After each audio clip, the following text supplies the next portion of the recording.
I'm going to do my best to keep this video very pointed and on topic. I've had so many reflections come up over the past few days, as I'm sure many people have, with the recent assassination with Charlie Kirk. And I wanted to tap on some broader picture considerations in it all. As the assassination took place, there was this immediate stress around freedom of religion, freedom of speech, and of course, if you're a Christian, it's just like heart-wrenching to see someone who's sharing the gospel regularly before they speak.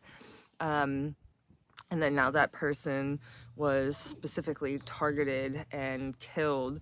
Charlie also shared tons of like confrontational ideology when it came to politics, and so this does classify itself as like political violence, which is something we've seen with Martin Luther King Jr., JFK, and Trump as well, plus others.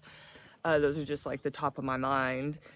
And so, of course, there's like a variety of very specific components to Charlie Kirk's assassination.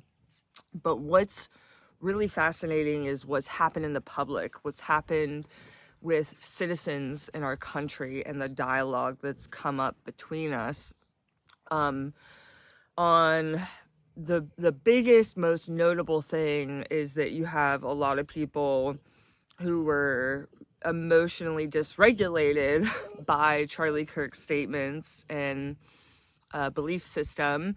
They were cheering. And there was even a variety of posts that came up from people saying, basically just justifying it, right? Saying he deserved it. This is kind of what he gets. This is ironic that he talks about freedom of guns and he was killed by a gun.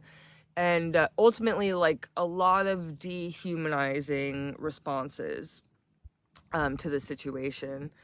And then you have a lot of other people that are deflecting its importance, saying, oh, well, that school shooting was important too. Oh, this other person's killing was important too. Oh, now that you know how old Charlie Kirk is, let me tell you about all the other young killings that happened, and maybe now you'll care.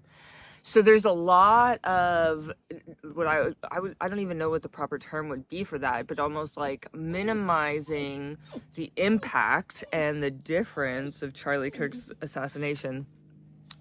But I digress on that. The main point is you have this continuous feeding of division that's coming up. And I think that division needs to be addressed. This is what should really be the point of focus for us as citizens in the United States. We need to recognize the division that's happening within our country. Yes, these shootings are bad. Yes, the school shootings are terrible. And this Charlie Kirk's assassination wasn't the first, and it's unfortunately likely not going to be the last. All of those deaths are horrible, right? However, it demonstrates, when you step and look at it from a broader perspective, it demonstrates a systemic issue. So I recently was listening to a video by Jonathan Pajot. His video just came out. It's called Fractals, World is Full of Meaning. And the idea that he poses is basically like, it's so easy to get caught up in the small experiential nuances of life, but there's never going to have an interconnectedness unless you have some greater force kind of pulling things together. And an example of this is like when you go to a baseball game, you don't have some authority sitting there regulating what every little person is doing and how they're engaging to create this experience of a baseball game, right? You have this overarching purpose that everybody is identifying and aware of. And so as people show up, they engage differently, right? And an outcome is you get this guarantee of watching this experience, this game, right? You come together unified for that specific purpose. And this is very similar. I think this can be applied directly to having greater purpose and addressing the division that we have amongst our culture that demonstrates itself in emotional dysregulation, violence, and communication patterns, ultimately. So Another video, I'm referencing these videos because they're all great to watch, but they very much shaped my perspective and kind of what I'm talking about today. You know, this really ties into another video that Chase Hughes just shared called The Biggest Scam in History. And his whole point is like, there are important aspects about the Charlie Kirk assassination, but at the end of the day, what is it pointing out? It's pointing out that mainstream media has successfully divided our nation and pinned people against each other. And we walk around thinking we have a dramatically different view and belief system than our neighbor who has a different political affiliation, when ultimately we're not so different. We all want safety. We all want security. We all want our children to be protected. We all want to freely share our opinions and beliefs. Sorry, my dog is clearly anxious. Sit. And, you know, we all want similar things, right? But the media has very successfully pinned us against each other in thinking that we're so different that we are actually enemies. We're not just different from each other. We don't just think differently. We are actually threats to one another's life and livelihood. That's what the media has been successful at, and that is at the core of the division that you're seeing. Now, if we could, here's now a deeper message of hope. If we could see that the other person who we think is so different from us politically, that they actually have similar values that we might have. Perhaps they see different ways of getting there, but if they have a similar value system and a deeply fundamental similarity in humanity, which is to be heard, to be seen, to be valued, everyone wants this. Right? Now, if we could get to that greater picture, right? This is tying into Jonathan Pajot's video. If you can have that sense of greater purpose, greater unity in the background, everybody starts to show up differently. And this is my message of hope for anyone watching this, is that you can be a vital component of this happening. And the question is how? What can we do in this world right now that will trigger change, trigger hope? I want to let you know it's not going to be arguing with people. It's not going to be focusing on differences. Right now, it's going to be focusing on unity. It's going to be cultivating space to hear other people out, even if we don't agree with them. It's also going to be space to encourage emotional regulation. If you meet someone who's clearly like anxious and just like ranting or even yelling at you, right? Some people, they're so dysregulated, it's not even a conversation. When you meet those people, being able to identify what's happening. Hey, I can tell you're very anxious right now. Hey, I can tell you're very upset right now by how you're talking to me. Bringing a voice to the emotional dysregulation, not in a way that's aggressive. This is one of the biggest challenges with Charlie Kirk, is he did come off in a way where he's like talking down, and he did feed that narrative of division, like us and them, you guys versus us. That was like a fall of Charlie Kirk's communication in my personal perspective. But he also, you know, had this layer of contempt, right? Like, look at yourself. Like, the way that he spoke to people who were dysregulated wasn't an invitation to regulate and to become self-reflective. It was a catalyst of defensiveness, ultimately, and judgment. So we can do better, right? Like, we can interact differently. And that's the type of communication pattern that we can bring to things. I encourage you to hear out, like, human-to-human conversations, not on the internet, because that's a whole other ballgame of challenge, but human-to-human conversations. Be open to having differences or discussion around differences you may have with someone. Be willing to hold space for that person and recognize we're all hurting to some level because We witness the distress our country is in. We witness the disconnection. We witness the violence and the pain. Children are being killed. Mothers are being killed. Fathers are being killed. People are being killed. And friends are being killed, right? Like, we can all relate to the pain and the grievances of that loss. So rather than minimizing another person's experience within that, let it be a doorway to connection. And I just want to encourage people to really stretch their own emotional regulation, really stretch being able to hold space rather than being reactive in a response.